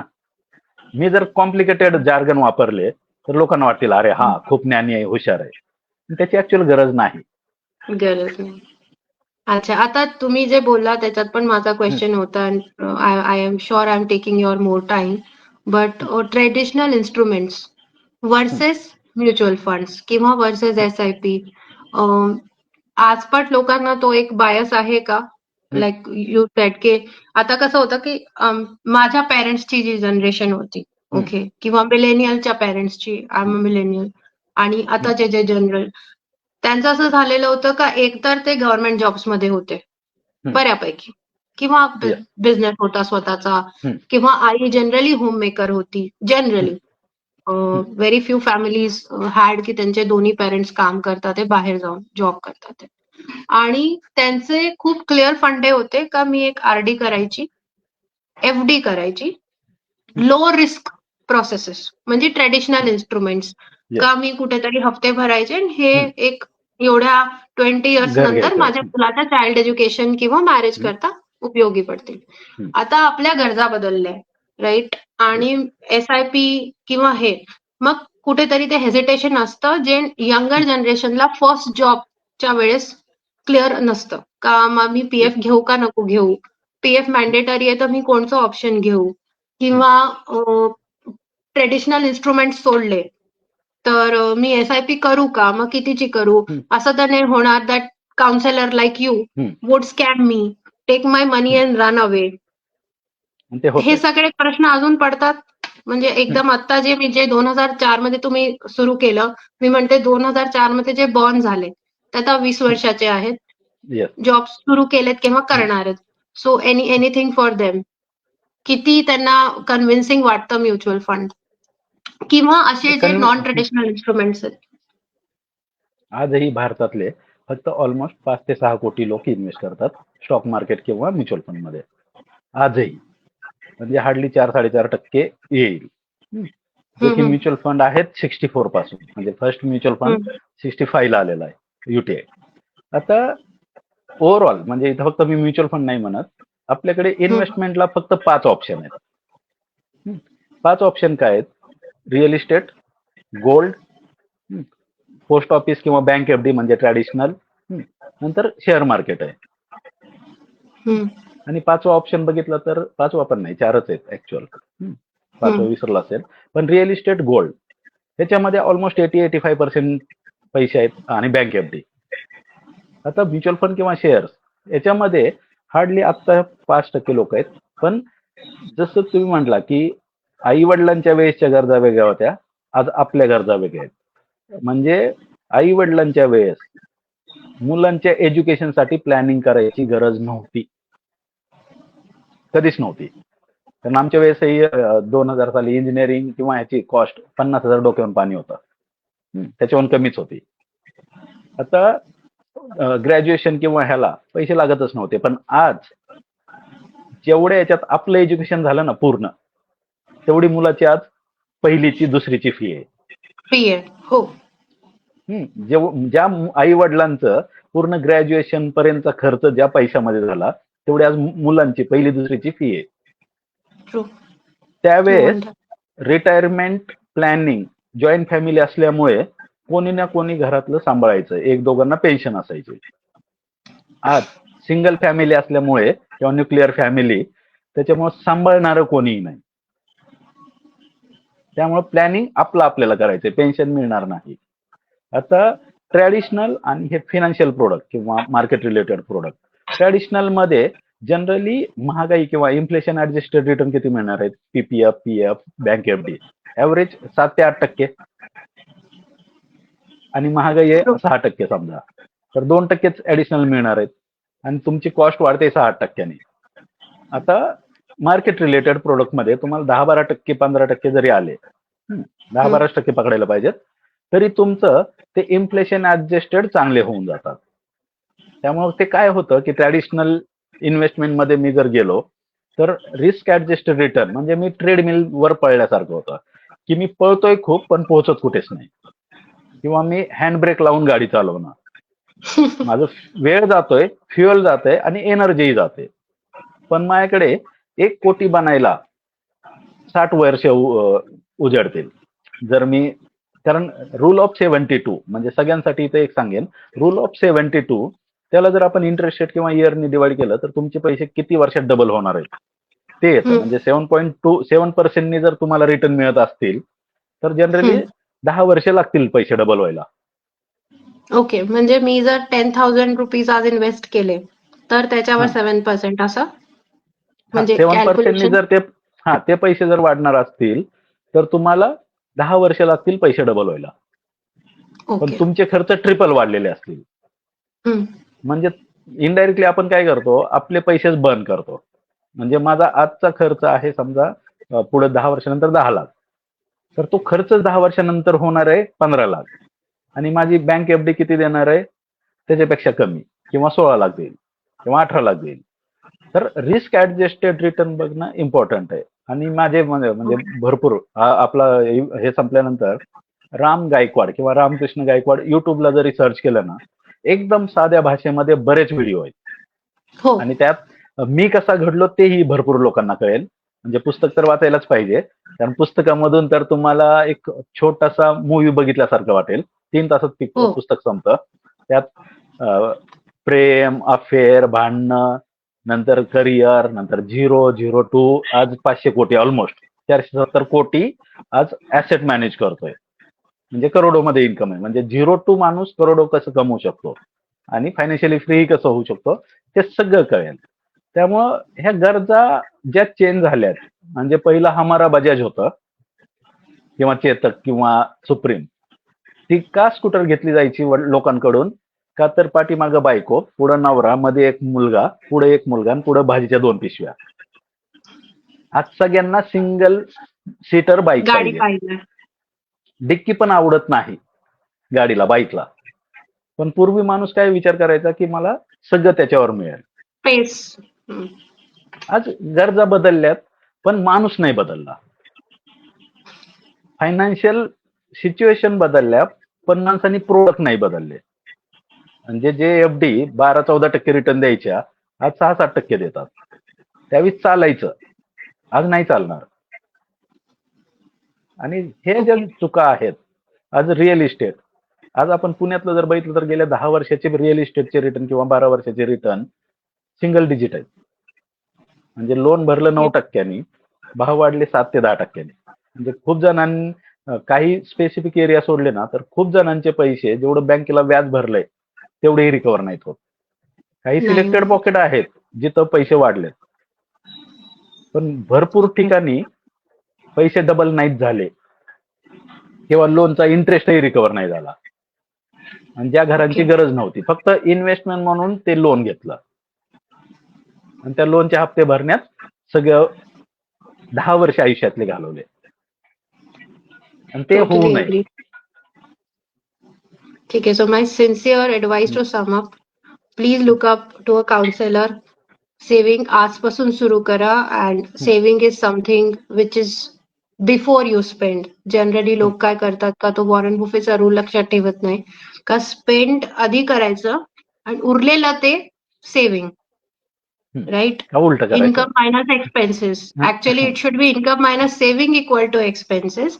आणि भरपूर व्हिडिओज अवेलेबल आहेत, राम सरांचे अवेलेबल आहेत, बऱ्याच आणि इन्फ्लुएन्सर्स कोणाचा पण करा, पण तुम्ही सेव्हिंग करा. पुस्तक प्लीज वाचा, कारण त्याची एक वेगळी फिलिंग आहे. It will take you to a journey of a person who slept on plastic sheets in rats, tough times. मी फक्त बोलते, इमॅजिन करते. आपण खूप प्रिव्हिलेज्ड आहोत जे आपल्याकडे हा सगळं टेक्नॉलॉजी आहे आणि बरेच लोक तसं ते आयुष्य जगतात आहे. And to reach here and to say with a confidence and utmost authenticity that yes you can do it, तेवढा कॉन्फिडन्स यायला प्लीज ते बुक वाचा. आणि राम, हे अवेलेबल आहे, कसं कोण विकत घेऊ शकतं जर त्यांना करायचं असेल तर? अमेझॉन आणि फ्लिपकार्टवर दोन्ही नावं टाकलेत. म्हणजे मराठी आहे फिनिक्स भरारी स्लम टू मिलेनियर आणि इंग्लिश आहे फिनिक्स रायझिंग. अमेझॉन आणि फ्लिपकार्ट दोन्हीवर आहे. पुण्यातलेच पब्लिशर आहेत, डायमंड पब्लिकेशन, त्यांनी ते पब्लिश केलेलं आहे. आणि एकच शेवटी सांगेन सगळ्यांना, रातोरात श्रीमंत बनण्याच्या भानगडीत पडू नका. शक्यतो फ्युचर ऑप्शन किंवा F&O ट्रेडिंग अवॉइड करा. ओके. जगात फ्री लंच काही नसतो, नाहीतर कमवलेले पैसे घालवले जातात.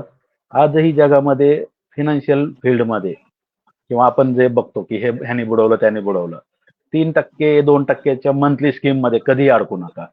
ते नाही चालणार. पैसे बुडतात आणि पैसे बुडण्यानी असे आज भरपूर लोक बघितलेत मी की ज्यांच्या फॅमिली डिस्ट्रॉय टोटली झाल्यात, की जे ट्रेडिंग आणि जुगारी बनले, त्यातून कर्जबाजारी झाले. खूप जणांनी तर आत्महत्याही केले. आता तो शेअर मार्केट किंवा तो जुगार खेळण्यामुळे जर तुमची फॅमिली पूर्ण संपत असेल ना, तर मी सगळ्यांना हात जोडून रिक्वेस्ट करेन की नका करू ते.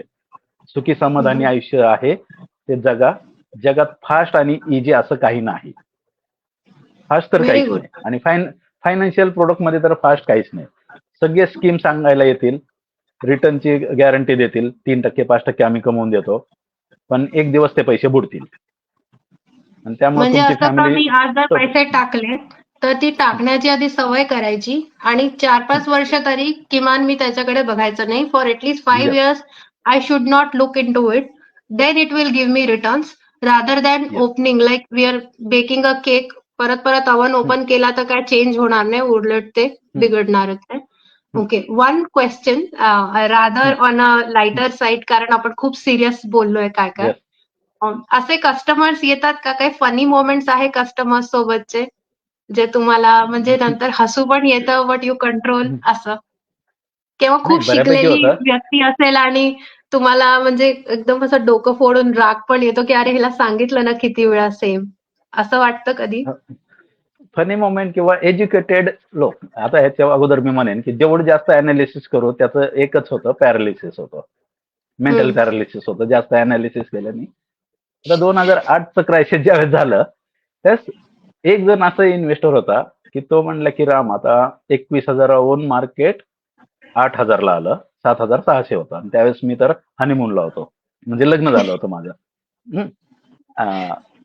फेब्रुवारी 2008 मध्ये तो म्हटला की आता आपण जोपर्यंत जिवंत आहे ना तोपर्यंत परत मार्केट 21,000ला येणार नाही. ओके ओके, म्हणजे म्हणलं बाबा प्रेडिक्शन दिलं होतं, प्रेडिक्शन दिलं होतं. 21 वरून 8,000ला आलं. तो म्हटलं की आता आपण जिवंत आहे तोपर्यंत 21,000 परत मार्केट कधीच जाणार नाही. मी हसलो आणि फक्त त्याला एक विचारलं की 10 वर्षानंतर तुझा पेमेंट वाढणार आहे का कमी होणार आहे? तो म्हणला वाढणार आहे. अरे म्हणलं पेमेंट वाढणार म्हणजे कंपन्या प्रॉफिट करणार, देश वाढणार म्हणून तर वाढणार आहे ना. आता दुसरं एक आत्ता हे रशिया युक्रेन वॉरच्या वेळेस, त्याच्या अगोदरचं कोरोनामध्ये सांगतो की भरपूर मारणार आहेत, मग हे मार्केट वगैरे सगळं झिरो होईल. आता मार्केट झिरो होणार म्हणजे देश भिकेला लागणार. मार्केट म्हणजे काय की देशातल्या कंपन्या, त्या कंपन्यांचं व्हॅल्युएशन झिरो झालं म्हणजे देशच भिकेला लागणार ना. मग जॉब तरी कोणाचे राहणार आहेत आणि काय राहणार आहे, जे की इम्पॉसिबल गोष्ट आहे मार्केट झिरो होणं. आता त्या केसमध्ये मी त्याला म्हटलं की झिरो होणार मार्केट ठीक आहे आपण ऍक्सेप्ट केलं, पण हे पैसे काढून तू काय करणार? बँकेत ठेवणार. जर मार्केट झिरो म्हणजे बँक पण झिरो होणार ना, मग बँकेतले पैसेही तुझे झिरो होणार. आणि जर कोरोनाने मेला तर पैसे असण्याने नसण्याने तुला काय फरक पडणार आहे? आता तिसरी गोष्ट रशिया युक्रेन वॉर किंवा इस्रायल आणि याच्यामध्ये की आता मार्केट संपणार, सगळ्या कंपन्या आता मार्केट झिरो होणार. म्हणजे एकदम डिक्लेअर करतात तुमच्याकडे. आणि हे एज्युकेटेड लोक म्हणजे जे IT मध्ये आहेत किंवा चांगले एज्युकेटेड, कारण की जे अनएज्युकेटेड किंवा कमी शिकलेले आहेत ना त्यांना हे जगाची देणं घेणं नसतं, त्यांना काही फरक नाही पडत आणि त्यांचीच वेल्थ बनते. जो दररोज बघतो ना त्याचे पैसे बनतच नाही. म्हणजे आता माझी बायको वासंती समजा पहिल्या जॉब पासून तिने इन्व्हेस्टमेंट सुरुवात केली, ती आज माझी 2 नंबरची सगळ्यात मोठी इन्व्हेस्टर आहे. ती तिचा पोर्टफोलिओ कधीच बघत नाही. आता माझ्याकडे असेच काही इन्व्हेस्टर आहेत की भरपूर राम जोपर्यंत आहे हे राम म्हणेपर्यंत तोपर्यंत राम आहे एवढं आम्हाला माहित आहे. ते त्यांचा पोर्टफोलिओ बघतही नाही आणि त्यांचे रिटर्न 18-17% म्हणजे जो माणूस त्याच्याकडे बघत नाही त्याचे पैसे बनतील. आज जर तुम्ही बी पेरले, एखाद्या शेतकऱ्याने आंब्याची कोय लावली आणि तो जर दररोज सगळ्या मित्रांना आणून ते खोदून दाखवत असेल, हे बघ मी कोय लावली, ते आंब्याचं झाड कधी वाढेल का?